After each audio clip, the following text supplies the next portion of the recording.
আজকের গল্পটা সাধারণ মানুষের, আপনার আমার সবার। আসলে আমি গিয়েছিলাম বহরমপুরের লালদিঘি মেডিকেলে। এখানে ডাক্তার দেখানো থেকে শুরু করে রিপোর্ট পাওয়া পর্যন্ত পুরো দিন কেটে যায়। কিন্তু এখানে একটা জায়গায় বাড়ির মতো খাবার পাওয়া যায়।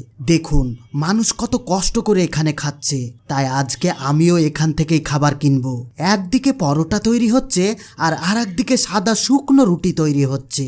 আর হসপিটাল সাইডে সাদা শুকনো রুটিটাই বেশি বিক্রি হয়। তাই আমি ডিমের কারির সঙ্গে সাদা রুটি অর্ডার করে দিলাম। রুটি তৈরি হতে হতে দেখি পেছন দিকে মৌসুমি লেবুর জুস বিক্রি হচ্ছে। অনেক পিপাসাও পেয়েছিল, তাই ভাবলাম এক গ্লাস মৌসুমির জুস অর্ডার করা যাক। এখানে এসে দেখি দাদার হাতের স্কিলই আলাদা। সে এমনভাবে মৌসুমি লেবুর খোসা ছাড়াচ্ছে মনে হচ্ছে তার কাছে এটা খেলনা। এখানে 2 রকম গিলাসে জুস পাওয়া যায়, একটা হচ্ছে 20 টাকার আর একটি হচ্ছে 30 টাকার। আমি 20 টাকারটা অর্ডার করেছিলাম। এক গ্লাস জুস তৈরি করতে দাদা বলল 3 থেকে 4টা লেবু পর্যন্ত লেগে যায়। এই মেশিনের মধ্যে লেবুগুলো দিয়ে হাতের সাহায্যে চাপ দিয়ে কিভাবে ঘুরে ঘুরে জুস বের করলো দেখলেন তো। এবার জুসের মধ্যে হালকা বিট লবণ দিয়ে আমাকে দিয়ে দিল।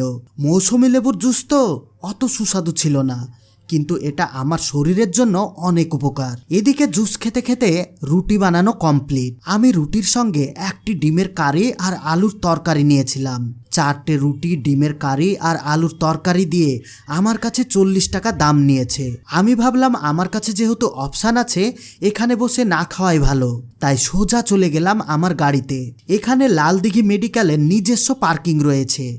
এখানে গাড়ি রাখার জন্য কোনো রকম পয়সা লাগে না। এই খাবারটা আমি গাড়িতে বসে এসি চালিয়ে দিয়ে আরাম করে খাবো আর দেখবো এখানকার খাবারের কোয়ালিটি কেমন। এমনিতেই আজকে রোদ্রের টেম্পারেচার খুব বেশি আর প্রচণ্ড গরম পড়ছে, তাই আমি গাড়িটা স্টার্ট করে দিয়ে প্রথমে এসি চালিয়ে দিলাম। আলুর তরকারির সঙ্গে ডিমের কারি সেটা একসঙ্গে মিক্স হয়ে গিয়েছে। ভিডিও দেখে ভাববেন না যে আমি বাম হাতে খাচ্ছি। আসলে এবার ক্যামেরাটা করছিলাম ফ্রন্টের ক্যামেরা দিয়ে। বিসমিল্লা বলে খাওয়াটা শুরু করলাম। সত্যি কথা বলতে গেলে এই খাবারটা খেয়ে মনেই হলো না যে বাইরে কোনো খাবার কিনে খেলাম, মনে হচ্ছে বাড়ি থেকে তৈরি করে নিয়ে এসেছি। এই খাবারটা একদম বাড়ির মতোই খেতে ছিল। আমি এইভাবে গাড়িতে বসে 4টা রুটি আরাম করে খেয়ে নিলাম।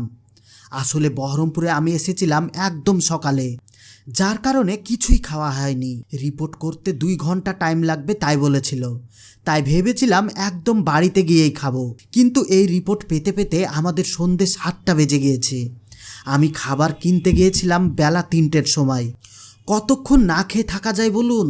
আমার বডিতে একটু এনার্জি ছিল না, তার সত্ত্বেও কি মনে হলো ভিডিওটা করা যাক, তাই ভিডিওটা করলাম। আজকের ভিডিও আপনাদেরকে কেমন লাগলো অবশ্যই কমেন্ট করে জানাবেন। আর ভিডিওতে লাইক দিয়ে ভিডিওটি আপনাদের বন্ধু এবং ফ্যামিলির সঙ্গে শেয়ার করে দেবেন। এতক্ষণ পর্যন্ত সঙ্গে থাকার জন্য আপনাদের সবাইকে অসংখ্য ধন্যবাদ।